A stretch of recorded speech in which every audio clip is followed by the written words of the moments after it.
There are all kinds of heavy controls over populations everywhere.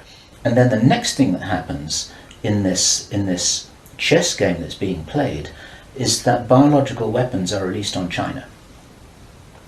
He heard this being discussed in this meeting. They will release a flu-like virus that will be genetically targeted against the Chinese population. It's racially targeted against the Chinese people. It's designed to spread like wildfire and to knock out a large number of the Chinese people. And these people in this meeting were laughing about this. They said, China will catch a cold. Those were their words. China will catch a cold. The idea is that as the world looks upon this with horror, then they will demand from their governments that there are heavy controls over travel, over communication, over people who meet, over people who protest in the streets. And because people will be driven into fear by this, they'll request and demand and insist on heavy controls from their governments, which will be justified. And this is where you're going to kind of get the martial law situation in all the Western countries. It's intended as a justification. All of this is just the start of something, because this story gets much bigger, and it's pretty horrifying. And if watching this now you're feeling a little bit shocked, this is how I was feeling when I heard this information, and this is how our source was feeling when he was hearing this information in this meeting, because this is just the beginning. There's a plan, I believe, that Hitler would be proud of, which is so evil, it's so Machiavellian, it's so hard to face up to, it's so unbelievable, that I need to put it on the table for you so that you can consider whether or not this might be a possibility. From Project Camelot and Project Avalon, and the date is the 16th of February 2010. Now, this is a British person, and he worked in the British military for a number of years, and after he retired from the military he worked in the City of London in a fairly senior position, in a respected position in the City of London. And for those people watching this video who don't know about the City of London, the City of London is it's like an enclave, it's like a financial enclave in the heart of London itself. Some people consider it almost a little bit like the Vatican. It's very old, it's very ancient. It's the heart of the financial system, not only of Britain, but possibly the world.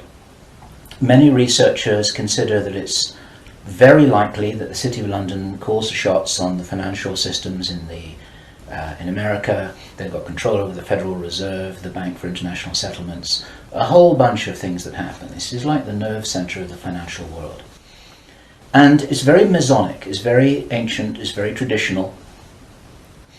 And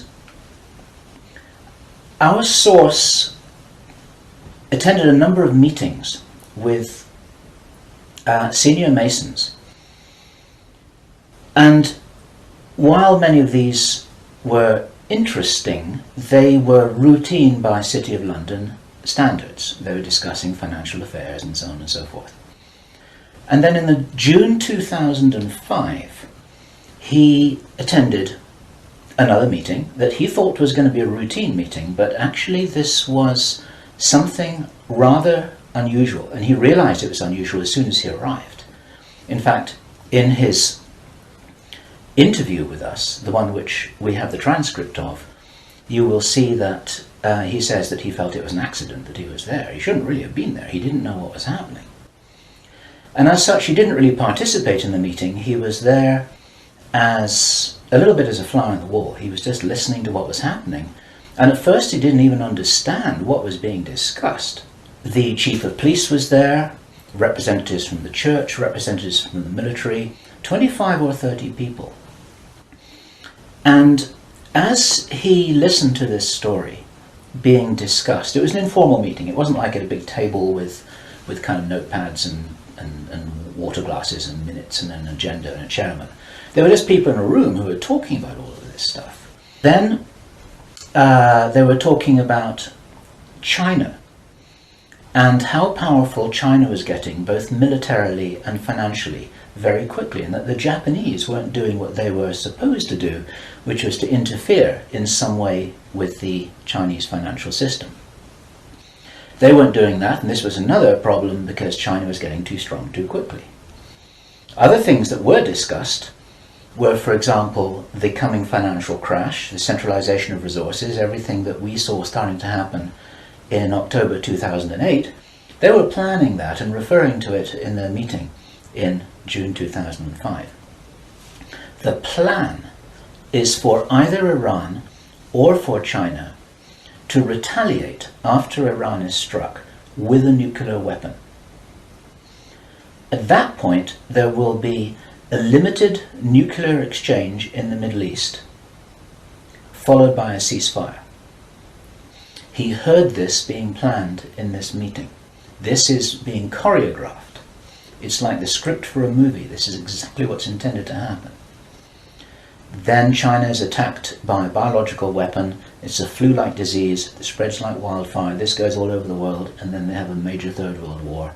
And then, by this time, 50% of the population will be destroyed. And not only because of the war or the plague, but because, as many of you watching this will understand, the infrastructure goes down in situations like this. There's no food in the supermarkets, there's no gas in the pumps, the telecommunication goes down, there may not even be water coming out of the taps.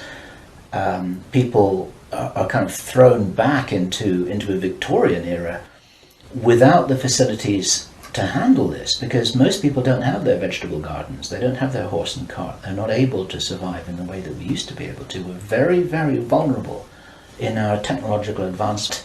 Then what effectively will be a kind of plague will actually spread right across the world to the west as well.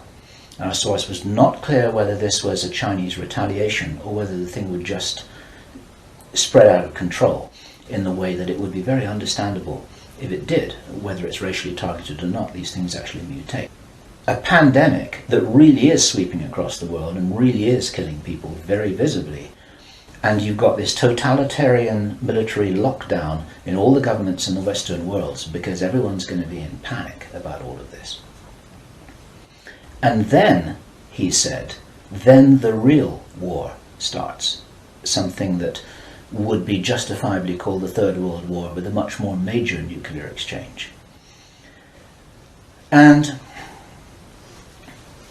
at this point, I asked him, is this just about population reduction? What is this about? Why are they doing this? Why this insane Dr. Strangelove plan for just unleashing all of this stuff on the world? Why do it? Now, he said absolutely it's about population reduction. So I said, well, in this meeting, did they mention any figures? And he said, yes, they did, 50%. Half the world's population. This is planned as per the Georgia Guidestones. For those of you who don't know what the Georgia Guidestones are, it's a stone monument in Georgia in America that was erected anonymously a number of years ago. It's in 8 languages, and it's like an Illuminati manifesto for a new world, as it were. And just hold that thought about this being a manifesto for a new world. This is an important concept here in what I'm presenting. One of the key parts of this manifesto for this new world is that there should be a population of 500 million people. Now, 500 million people is an enormous reduction from the nearly 7 billion that we've got at the moment. That's pretty much 95% of people who would no longer be on this planet. Who died in 1998. He was in the Office of Naval Intelligence in the US Navy. He talked to researcher Bill Burns, the editor of UFO magazine. And Bill Burns described this conversation with George Hoover to George Norrie from Coast to Coast AM. And what Admiral George Hoover told Bill Burns was the biggest secret according to what the American Navy had found out. Very, very interesting story. They were talking about the Roswell visitors, and Admiral George Hoover said that these visitors were us from the future. They were time travelers. They weren't extraterrestrials. Now, other researchers and whistleblowers have spoken about the same thing. And this is fascinating in itself. But what Admiral George Hoover said the biggest secret really was, it had to do with the abilities and the power of the consciousness of these travelers. Because they were us from the future, what the military authorities had found out was what humans are really capable of. And he said that this had been buttoned up really tight, because if we knew how powerful we really were, how powerful we really could be, then we would, in his own words, cause chaos around us, and this could never be permitted. We could rearrange the reality around us in the way that we wanted to, in the way that, if this is real, that the future humans have learnt how to do, which gives them access to these sorts of incredible abilities, such as time travelling. Philip Corso, in his book The Day After Roswell, described in some detail how his understanding was that the way the craft works was they were like an amplification of the pilot's own consciousness. It was their consciousness, it was their ability to travel and bilocate that was amplified by the craft, and that actually all of these abilities are basically abilities connected with the consciousness of the beings themselves. And if they are us, this is the message for all of us here. We're being deliberately dumbed down. Our food is being poisoned. Our children are being lied to in the schools. We're being fed propaganda in the media. We're being forced into this tiny little box.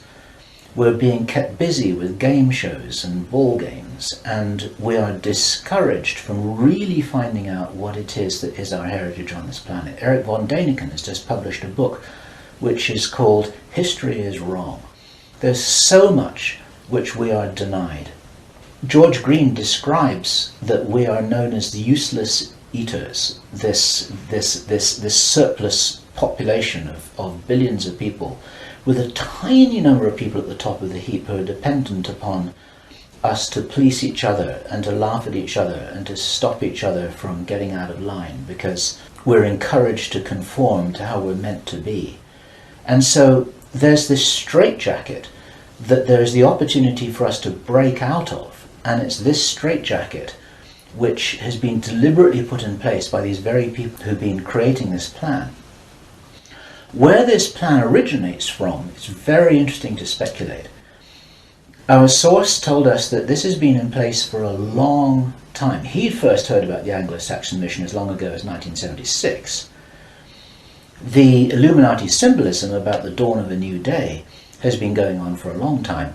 Many people think that this plan requires such a superhuman level of intelligence and strategic understanding, and is so ruthless and so cold that the logic suggests, and David Icke says this, Jordan Maxwell says this, we say this ourselves with full agreement, that this didn't come from a human source. People aren't capable of doing this against other people. There's something else behind this. We have to think big.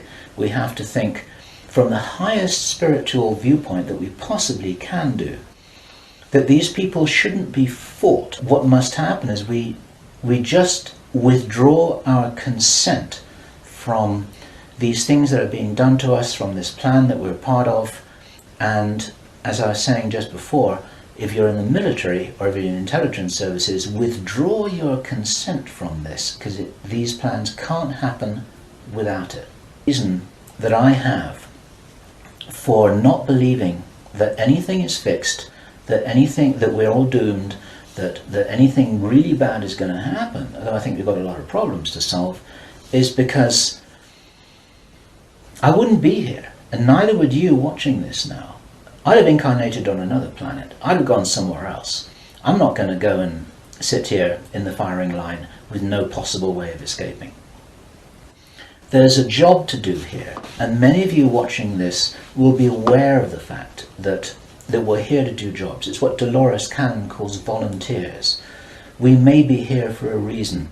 We may be here to help catalyze this increase in consciousness, and that's what's going to prevent this kind of thing from happening, because if we do not agree that this is the future that we want, then that's not what we're going to experience. We do all co-create our reality, we do all have a part in it, and I profoundly believe that by becoming aware of these plans, this is the way that we avert them.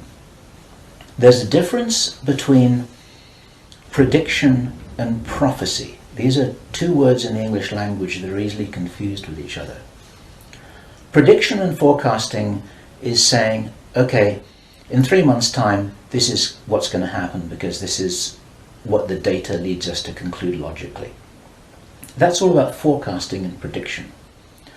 A prophet does something different, and it's a word to be used with care because it's often misused, it's often misunderstood, and it's like a biblical term, and some people react against it for that reason.